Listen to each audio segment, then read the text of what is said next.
I'm Eli Huang, and today we're diving into a deeply personal and powerful conversation about the fertility journey, one that's raw, emotional, and full of wisdom. We often hear that if we just eat right, lower our stress, or balance our hormones, pregnancy should happen naturally. But what happens despite doing everything right and the conception journey stretches on for years? How do you still maintain hope, trust your body, and navigate the emotional toll while staying true to a holistic approach? My guest, Sarah, who is a dedicated naturopath, spent over 5 years on a personal infertility journey before finally welcoming her children into the world. She's here to share her story, the heartbreak, the breakthroughs, and the lessons she learned about healing, surrendering, and the mind-body connection. So if you're on a fertility journey, you're feeling lost, frustrated, or wondering if you're missing something deeper, this episode is for you. We'll talk about the unexpected challenges, the holistic approaches that truly make a difference, and the profound spiritual and emotional shifts that can help you align with the possibility of motherhood. Get ready for a conversation that's raw, inspiring, and filled with hope. Let's dive in.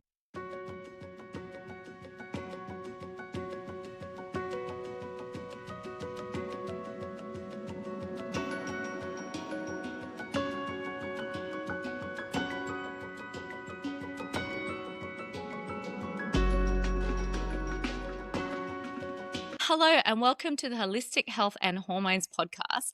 Today, I'm super excited to have Sarah Wirapar with us. Sarah has a Bachelor of Health Science in Naturopathy, an Advanced Diploma in Naturopathy, Nutrition, Herbal Medicine, and Homeopathy.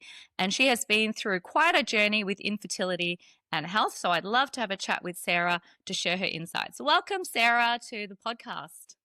Thanks, Ellie. It's lovely to be here.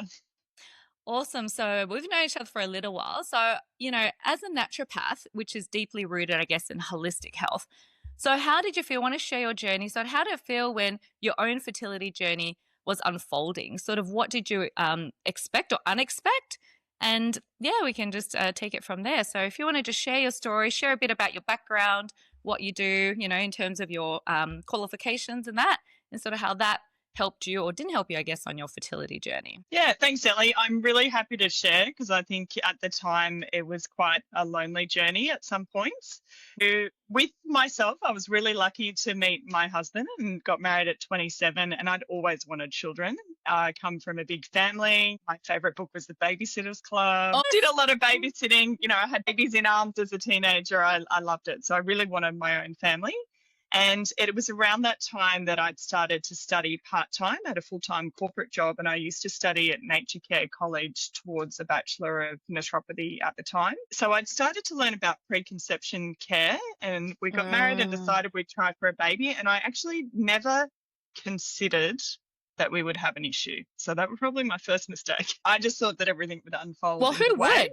I mean, who would? You just think I'm going to try for a baby and boom, it's going to happen, right? The next. Yeah. And because, I guess miscarriage and infertility are not discussed openly in a lot of circles, and everyone likes to stay positive. So I was in that mindset, and I actually had the foresight to do preconception care programs for both myself and my husband. So we embarked on a journey of diet, lifestyle, and exercise, and we felt very prepared. And I felt pregnant. I was excited. And I was actually working one day in my role professionally when I started to bleed, and this will make me teary. But yeah, we lost our first baby and I was in shock, absolute shock. How old were you then? Because it was your first. It would have been 28 probably. Yeah, so around about that. Yeah, so it was considered a very, basic, as the word would be used now with young people, miscarriage. And had you heard about how common miscarriage was at that point? No, I had probably naively, well, you don't need to know those things, I guess, when you go into pregnancy the first time. But yes, it wasn't until we lost our first baby at, I think it was 11 and a half weeks. Yeah, it's quite a far. Yeah, and we hadn't had any scans or anything. We'd been leading up to that 12-week mark to share our excitement with friends and family. But I think the main thing for me was the shock, because I had not considered that might have been a pathway, particularly because I felt like we'd invested in preconception care. I was studying, we were eating well, So But on that, first time that that happened, it was like onwards and upwards. It is very common, and we were just encouraged to try again. And When we then, know now it's what, 1 in 3, it's about 30% of yeah, pregnancies result in miscarriage, even if it's early on, right? There's chemical pregnancies and there is the sort of more chromosomal abnormality miscarriage that you can get. yeah, and I wasn't those statistics I wasn't aware of, and even now I'm not up to date with what the current Mm, ratio is, as you would be, Ellie. But yeah, it is a lot of couples and women experience pregnancy loss. mm. Yeah, so then look, we tried again. We fell pregnant again, which is very exciting. But then we lost our second pregnancy quite late. So I'd already had scans, everything had looked fine. And then I think it was 16 weeks when we miscarried our Wow. second pregnancy. So then at that point, it was a little bit more confronting because you start to get in the smaller and smaller statistical bracket at that point. Yes. And then there was a long time until we actually fell pregnant a third time. So we're talking, I think it was almost a 5-year journey from start to finish before my daughter was born, healthy, and very grateful for that. Mm. And in that time, it was quite a long, long day. So let's talk about that a little bit. Like, I guess infertility, and I guess you could classify that as infertility. You're not sure what's happening. You're not having a live baby. It can be such an isolating experience. Like you already mentioned, how it is so lonely. So I wanted you to sort of share a bit about that. How did you nurture in that time after the first miscarriage? How did you sort of look at dealing with that on your own terms, or how did you sort of work through that yourself emotionally? For your own well-being during the first and the second? Was there a difference? Was it even more like the second time you didn't want to deal with it? Like I wanted to sort of, yeah, share how you managed with your emotions and the shock.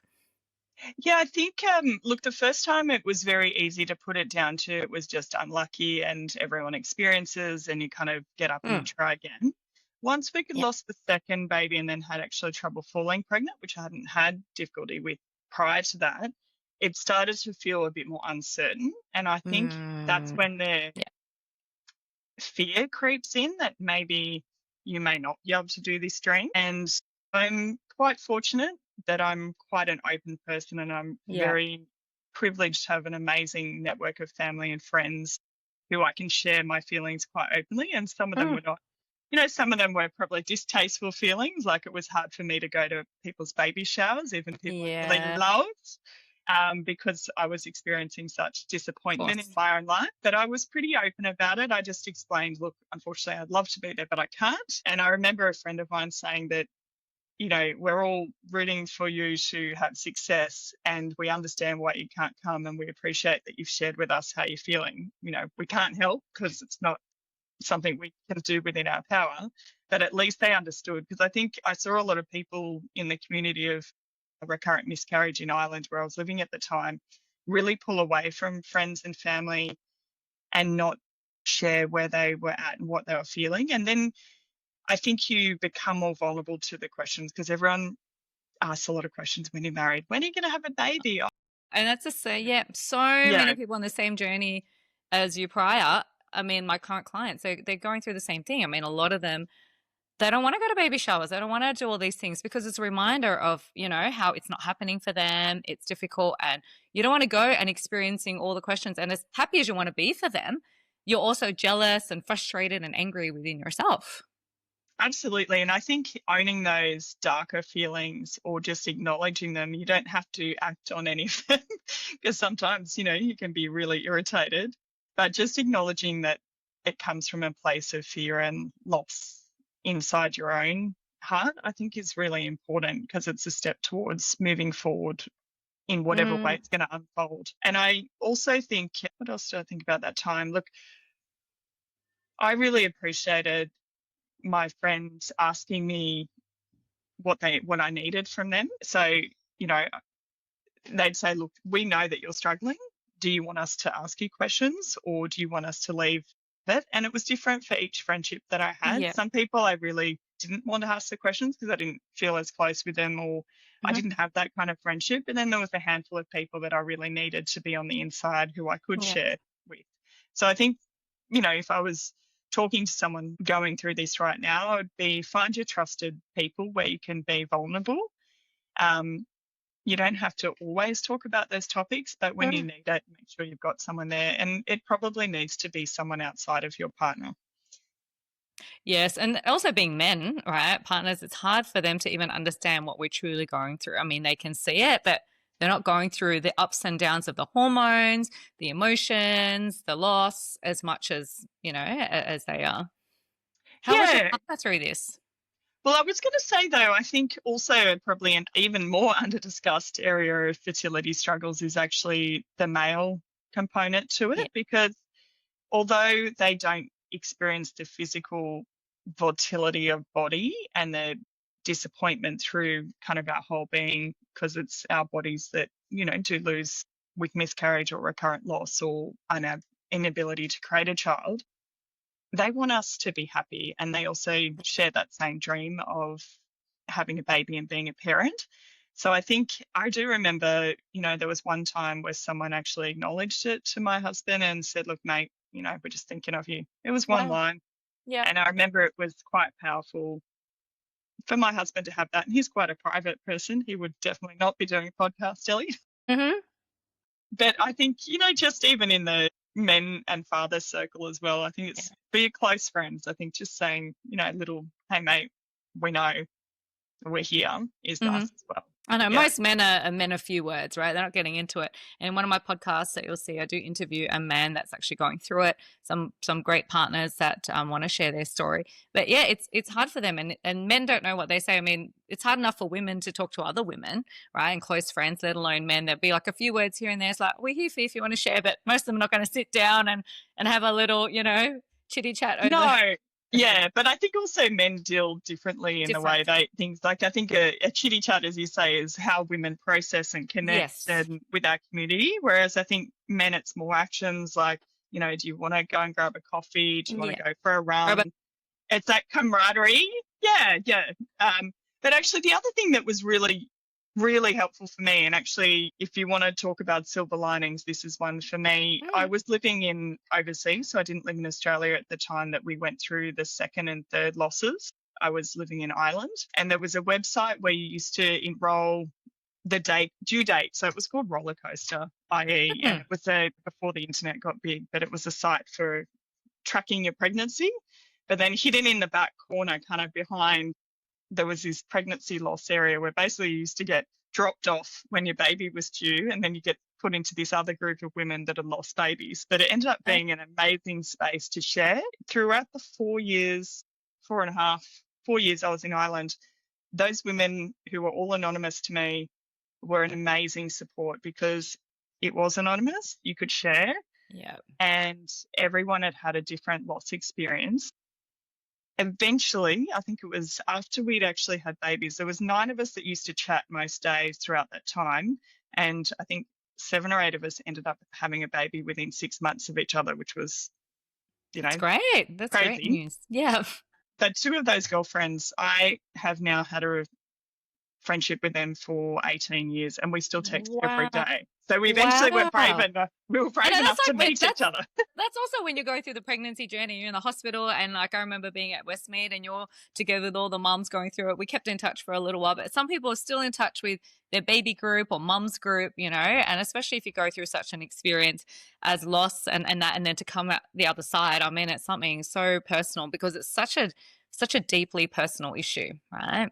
Yeah, and I think, look, the lovely part of that too is that these women have seen the really worst fears and thoughts when it was anonymous. So it was actually quite hard to meet in person. And I remember my partner was really worried that when we met up, and I said, he's like, well, what if they're like dangerous women? I said, Dangerous women. nobody's spending 4 years on a pregnancy loss site to stalk someone. So I said, I feel pretty safe, but all of our partners were quite nervous, and we were, one of us had a baby at that point. The other 2 were pregnant. And I remember saying, I'll be the pregnant lady in the red and white top. And anyway, I'm really glad we did take that step and meet in person, and we've been able to continue our friendship. So that was helpful too. The other thing I think it's important to say as well is acknowledging that not everyone does get through the other side, Ellie. And I have some very close friends in my community, or they were close at certain times, who didn't achieve a healthy pregnancy and have that outcome of becoming parents through natural IVF as well. And I think Yeah. it's important to really acknowledge the journey of those women as well, because it is very hard if perhaps you come to the journey late or Yeah. your situation just doesn't unfold in that way. It's, that is a really hard journey as well. And I'm really proud of the women I know who've found value and purpose in their life when their dream didn't unfold as well. Yeah, it's so important. And that's why I think when it comes to the coaching that I do with women and couples, it is all about the physical, mental, emotional, and spiritual health, especially after a loss. And so I wanted to just sort of speak to you about sort of how did this shift the way you sort of look at the mind body connection after the struggles and then after when you did conceive? Like, so obviously there is so much. And when I find that we're in that negative state, we're in that negative mindset. And like I said, you did, when you met the people to become positive, you really have to make that real shift and keep striving towards hope and, and faith and all of that. And as opposed to fear and frustration, right? There's such a big, strong shift that if we're staying in that sort of vibration, we're not going to really look at different options. We're not going to be in that energetic sort of connection with our mind and body to really move us towards, we can move past it, but we need to acknowledge it and we need to work on ourselves if it is, getting the help. But how did you sort of view the mind body connection at that time? And was it big before you started the journey? And then how was it towards the end? What was your biggest shift? It's a really good acknowledgement, and it's probably the hardest part of any journey, be it fertility or any other struggle that you have in this lifetime. People struggle with all sorts of things. Mm. Infertility is one aspect of that. At the time, I probably found that difficult to do because I was so focused on outcome. I wasn't very good at sitting still and being in the body or in the mind. I did not have a daily meditation or kind of heartfelt practice. As I've come through life, I definitely know now that that is actually one of the most grounding and supporting practices that you can do for yourself. And I wish I had done it when I was in my 20s and 30s. But, at 47, I'm really proud to be doing it now, and it definitely makes Mm. the day easier. But the other thing that happened, so what I would say to someone who's struggling right now, I didn't like to hear that if I lowered my stress or if I rested more or if I had a better routine that I would fall pregnant. It seemed superfluous to the goal. I was very diet, supplement, outcome based. Like if I just, Well, being a naturopath, yeah, you're like, I'm doing it all yeah. right. I'm controlling what I can control. Whereas I think I got some good advice. We had an amazing obstetrician with a lovely sense of humor. And he basically said to me, if you could wish a pregnancy into the world, you would have done it by now, Sarah. You really have given it your all. He said, we can control certain parts. That Yes. his belief was 1/3 was diet and lifestyle, 1/3 was mindset. And he used to refer to the third for conception as God or the universe. Yeah. There was 1/3 that actually was out of his control with his expertise, mine and my husband's control. And that was hard to accept, but I think actually it's once you do that, then you're handing it off to the universe or, the higher power, whatever belief system you have, that actually it's not all on you. There is a component where you have to trust, because once you're pregnant, your body just has to do it. You can't influence it. Exactly. You can't Yes. say grow an arm, grow a couple of Yeah. eyelashes. It Yeah. just happens. So I think a really nice analogy was like when you plant a seed in the ground, it just knows what to do and it does it. That's So right. it's a bit like pregnancy as well. You've got to plant the right seed and make sure that seed is healthy, obviously, in that preconception. But Absolutely. And definitely, that's once the that. seed is in, the work, all then you can do is nurture what is already there. Yeah. So I think finding a way to center yourself as well as doing the work with the physical is the combination that's required. And the last bit I would say is keep the joy with your partner, because it can get very overwhelming with, instructions. Take these, do these, try for a baby on these dates.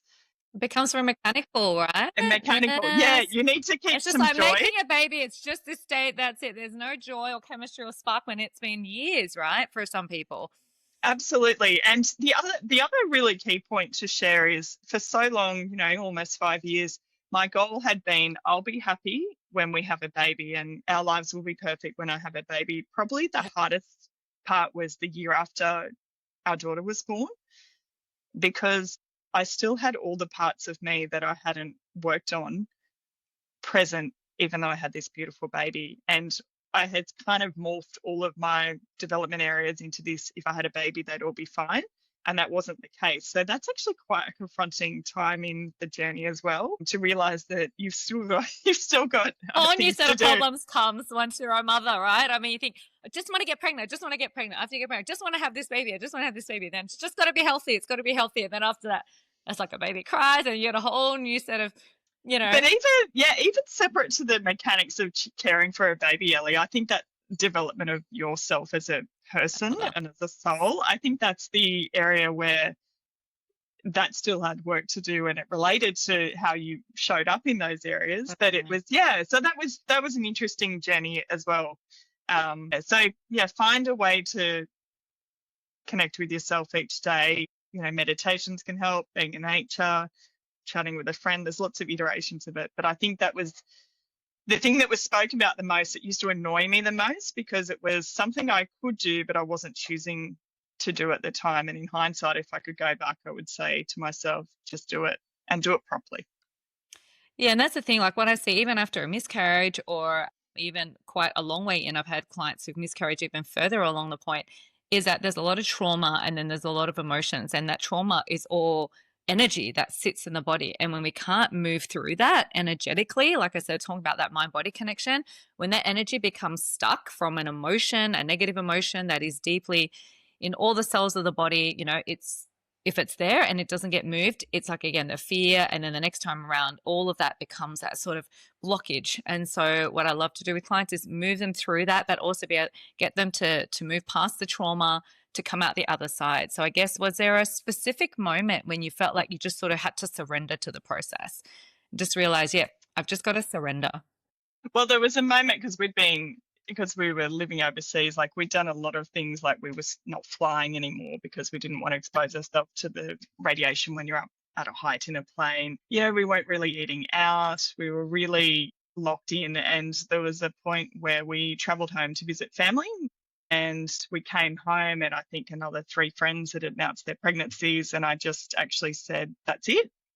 I think, quote unquote, I said, let's just, spend all our money on ourselves and do whatever. And we booked a ski holiday, Oh, nice. which is something we both really love to do. And we went on this holiday kind of giving up a little bit, if that makes sense. And it was not long after that point that we actually found out we were pregnant. I think actually I was pregnant on that ski holiday, and I actually was really That's what annoyed. did it. The skiing. Yeah, You just got to go back to it was something you love, yeah, right? And surrender. I Go, think that was part love of it. It was this. surrender. It was a little bit of like, well, clearly I can't focus on this anymore because I've got my life on hold. So I was like, if I wasn't going to be doing this journey, I would be wanting to spend my time and money doing something I love, which is skiing. And Yeah. I actually was pregnant on that trip, and I was really annoyed about it because I had spotting during that pregnancy. And so I was like, this is now going to ruin my trip. I'm going to have another miscarriage. So the mindset we had at that time was just, well, we're just going to enjoy this trip as best we can. And we were fortunate. It doesn't happen for everybody, but that was spotting bleeding of a healthy pregnancy. And we went on to, that was the pregnancy our daughter was born from. So I think it is, I can't say that for everybody that would be the case, but I think making sure you have something scaffolded around your single goal of wanting to become a parent, have other things that you're also working on as well, can be really supportive.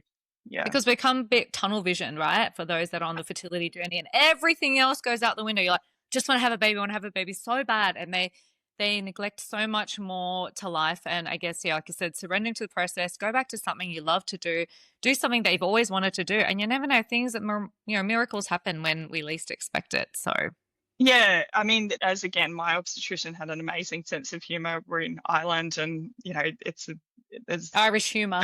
Irish humor, and he was even joking. He said, "Look, the second that you go and have a bottle of wine and just relax about it, you'll probably get pregnant." But I didn't appreciate that at the time. I actually found I found it very glib.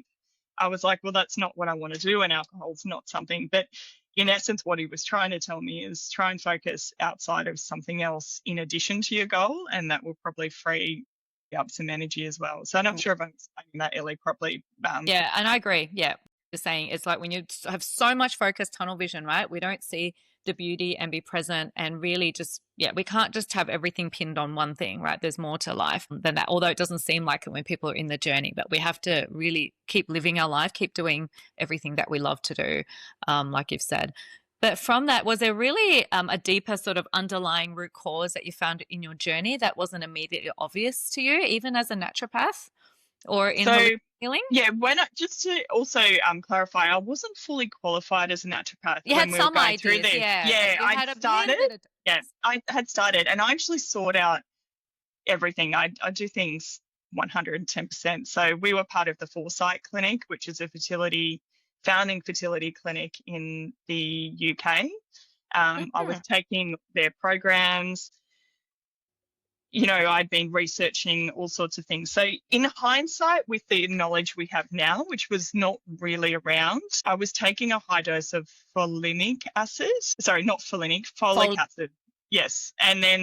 But it was a really high dose. Like the advice at the time was to take 4 grams for recurrent miscarriage. And in hindsight, knowing my genetics now, moving forward in the way nutrients are metabolized and the unfolding research around use of different forms of folate more effectively and also folate in the diet, I think that was perhaps one of the reasons as well. There was no actual firm, definite uncovering of something that made it happen. Yeah, and it was actually in view of that, and this is not the case for everyone, but part of me falling pregnant was actually doing 2 things. Is when we'd made that decision to just sort of move on and do other things, we'd booked a ski holiday, which was fun, but also, and hear this with a grain of salt, I actually flushed like $800 worth of supplements down the toilet and stopped taking them. And in hindsight, knowing that part of that was this folic acid, I can't even say it properly, which wasn't a good form, perhaps not taking those supplements after I'd been taking them for a long time was a good thing. But when I did find out I was pregnant, I did go back to taking some high quality supplements as well. So, and I do work professionally in that field, and I know the advantage of having support, dietary and good quality supplements, but good right? quality, clean. Most people are just buying something off their supermarket shelf, or I hear people come in and name these brands, and I'm like, no, supplements. There's so many different. You think I'm just taking a pregnancy multivitamin, but they're not all one and the same, are they? They're so different. No, yeah, quality. Yeah, quality makes a difference. The form makes a difference, yes. And also what we call the excipients, the things that stick the tablets or capsules together, can also make a difference. So that's probably and the other thing I did is I actually stopped studying. So I was so annoyed with God, the universe. I actually said, well, if I can't make this work for me, I'm not spending all this time and money investing becoming an naturopath. And I actually didn't go back to my studies till my son was 18 months old. You really left it a long time. Like, now I'll see. I did. Yeah. So I did leave it. And then in the end, I said to the universe, I said, if you really want me to study, you've got to find a solution, because I had 2 young kids at that point, under 2, and no time to study. And we ended up moving to Hong Kong, where it was easier for me to study and get support for the kids. So now I'm a fully qualified naturopath and love what I do. Amazing. So I guess, is there one belief you'd say around fertility, infertility that would completely redefine your experience?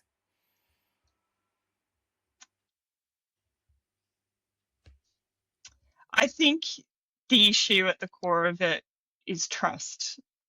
So it was very hard to trust that things would unfold in the way that was meant for my life. So I think trusting in the support you're giving yourself with lifestyle, diet, supplement, mind work, and trusting that you and your partner are going to co-create together, and then trusting that whatever happens will be the right outcome for you. So even when losses happen, they need to be acknowledged, but trust that you will get through it, because the honest truth is you don't get a choice. You've got to go through it. So you may as well go through it with as much grace and healing as possible.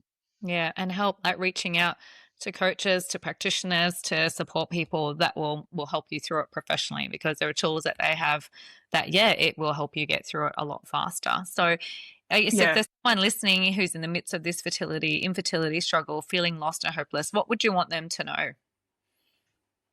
You're not alone. Yeah. Unfortunately, there's a lot of women and couples in this experience. There's always something you can do on your end to help you. So you can reach out, of course, to trusted professionals. And I admire all of the practitioners who work in this space, because it's a deeply emotional journey, and it's a very complex journey as well, because there can be many underlying conditions, little tweaks, little things that can make a difference. So do reach out, get help, but also own your part in it as well. So remember not to outsource everything to others. Mm. You still have a part that you can do. And I think that's that self-practice, that coming back into your own body and center, because it's when you're really frustrated, you want to sort of outsource it to everybody else. But I think owning some part for yourself is really important. So now that you've come through the other side, how do you see this journey as part of your bigger purpose, I guess? Okay, so I mentioned the silver lining for me is, the friendships with those Yeah. two women that I adore, and because of the frankness of the emotions when we forge these friendships, they are my sounding board as we've gone through. So I currently have two teenagers, and they have two How is teenagers, it being three mum to a kids. teenager now? It's exciting. The Something new every teenagers, day. it's like at the phase of toddlers, but with a lot more costs involved and a lot more autonomy. Attitude. A lot Yeah. more, like, all right, if we thought toddlers had attitude, right? What are teenagers like these days? Yeah, three-nagers, they call them in our field. Yeah, so it's really nice to have that friendship. So that's a positive. The other thing I would say is, when I look at the broader family dynamic for myself, if I'd had my kids when I wanted them, they actually wouldn't have had connection with their cousins. So I'm the eldest in my family and the eldest of a large community of cousins. So I think I've got 13 cousins on one side and 5 on the Yeah. other. There wouldn't have been the friendships and the support that my kids have with their cousins now if they were being born 5 years earlier. So that's something I'm really grateful, as I've got a bit more camaraderie with my siblings and their children as well, and also my husband's brother and their two kids as well. So that's something that in hindsight, maybe it just wasn't the right time. And the other thing The is, divine, right? yeah, To the divine. the other thing that we quote unquote say, and it happened early on as well, is we always say it's a nice problem to have when there's anything going on with the kids, and there is, there will be. We always are grateful for the opportunity to be a parent, because we didn't take it for granted. Yeah. And it's quite a good phrase to be able to reach for when things are a little bit difficult with whatever problem you've been faced with your parenting, to say, well, it's a nice problem to have, because it just kind of reminds us that not everyone gets the chance, and we are lucky to have it, even though at the time, whatever problem can seem quite large and looming. Yes. Yeah. Yeah. And Ellie, I just want to say as well, I really appreciate the work you do for women. I don't work in fertility myself in our field. I have done a little bit over my time and professional career, but I think still for me it can be very emotional. So maybe in my, further in my career, I might work in fertility, but I think I really love that practitioners have the strength and just their love to support couples. Yeah. It's all about, because it's a journey. it is. And when people are going through it, it's not one thing, like you said, it's many different facets. Like when a client comes to me, it's not just looking at, okay, what's the one thing that is really causing the symptoms, right? Or the infertility diagnosis. It's so much more. Like I said, it's really working at that deep emotional mindset shift. So when you were talking about that 1/3, 1/3, 1/3, for me, I reckon it's more 80% mindset and emotions. And your body, once you've sort of get back into that alignment, your body knows that it can, really shift the hormones and all of that, right? The energetic shifts that it needs to make. Body's such an innate, amazing thing. Like when you think about just pregnancy and how we can grow this human, like it just still fascinates me how our bodies can just grow this tiny little human being from, like, 2 cells. It's just this mind-boggling, the beauty. And that's why I love it. I just love seeing life being created, love seeing the journey. Yes, it's very tough for many who are going through this journey emotionally and mentally, but yes, you can come out the other side. There's amazing techniques and there's amazing things that we can do to get you on the path. Like I said, there are things that we can control and things that we can't. We can control the things that we eat, that the exercise that we do, and to focus on being healthy, right? We can do all that. But there again, we can do all that, and then there's things which are outside of our control, and we have to sort of, like you said, trust and surrender to the process, that there will be a time, divine timing, or when it's meant to be, that universal timing, that is meant to be when your baby comes out into this world. And if it's not in one form, it could be in a different way, right? So yeah. Yeah, absolutely. And it's a co-creation as well. So as women in particular, I think we feel very responsible because the baby is growing in us, but there's actually so much of our partner or the other half of the creation process involved as well. And I think that's good for men to also consider, Yes, that it is. And when you see the children grow up as well, you see they take traits from each of the single cells that you that's spoke about right, earlier. right. It's Yeah. all about that And it intergener. changes the flows as well. So it is a co-creation. So it's not all on one person either. Correct. Yeah, and there's many topics that we discussed, but yes, it's not, it takes one sperm, one egg cell, and like I said, it's 50-50. So when we can sort of be in this together, 50%, do our half, yeah, they also need to work on themselves too. So if you could go back, I guess one last thing, if you could go back and make a lifestyle, emotional, energetic shift sooner or something else, what would it be? If you can go back and just do one or two shifts. Honestly, the first thing I would do would actually be every day, just sit quietly for 10 minutes and just breathe into my body and actually be in my body. So when I did do these meditations or the beautiful podcasts, like I had a hypnotic podcast that like a recording I used to do, but I was doing them, but not doing them, if that makes sense. I was still just trying to get through the 20 minutes so I could tick it Yeah. off the list. Whereas I've learnt now that when you meditate, you're not trying to get rid of the thoughts, but you actually really need to sit in your body and do the meditation. And So go it's a into the very, parasympathetic. Well, a lot of the time we're just yeah, doing it, but if we're not doing it with the right intention and the right energy, it's not, you might as well not be doing it, right? So, absolutely. And I had someone explain, Qigong, which has got a lot of movements in it. It's one of the ways of Qigong, meditating. But Qigong, yeah, I can't pronounce it correctly, Ellie, sorry. But someone was saying that, and I used to do this when I was in Ireland. I used to do it, but I wasn't doing the breathing or really centering the body. I was literally just moving my arms. And when you do it that way, you don't get the benefit. And the other thing would be just finding a way to trust and surrender back to whatever's going to unfold. I'll do my part because yeah, I absolutely will do everything because I really want this and that's it. Yeah. to support it. But that's trust and surrender. But that was really difficult. So I'm not sure that that's something I would have been able to do. But if I could change something, I think that would have made a difference to how I felt throughout that long time as well. Yeah. Awesome. Thank you so much, Sarah. Are there any sort of last minute words that you wanted to share with the listeners? No, I guess to women, your body is amazing, whether it's bringing a baby to full fruition as yet. It still looks after you, and we need to love where we're at as well. I think that's Yeah, there's more it. functions than having a baby. I mean, it needs to do so There many are, other things, yeah, right? And when we're stressed, and it's in creating other habits and things in the body. But yes, we yeah, do need to love it at times. We want to hate on it, but when we can come back and absolutely, think yeah. how But much just it's doing for us. yeah, I Yeah. think I don't know. And again, maybe hopefully that doesn't sound irritating to people who are on the journey, but I think there's a little bit of love in there needed as well. I think that's probably it. But good luck, everybody, and know that you're in good company, and there are things. And there's a phrase we used to use on the chat in Ireland, which is "We wish baby dust for you." And I hope that for each of you listening, you get your wish. That's it. Lots of baby dust going around. Awesome, Sarah. Thank you so much for sharing your journey and your insights with us. I'm sure the listeners had some amazing, amazing information there. So thank you so much. And thanks for all listening to the Holistic Health and Hormones podcast. Hopefully you can join us soon again. Thank you so much, Sarah. Thanks, Ellie. Thanks for having me on.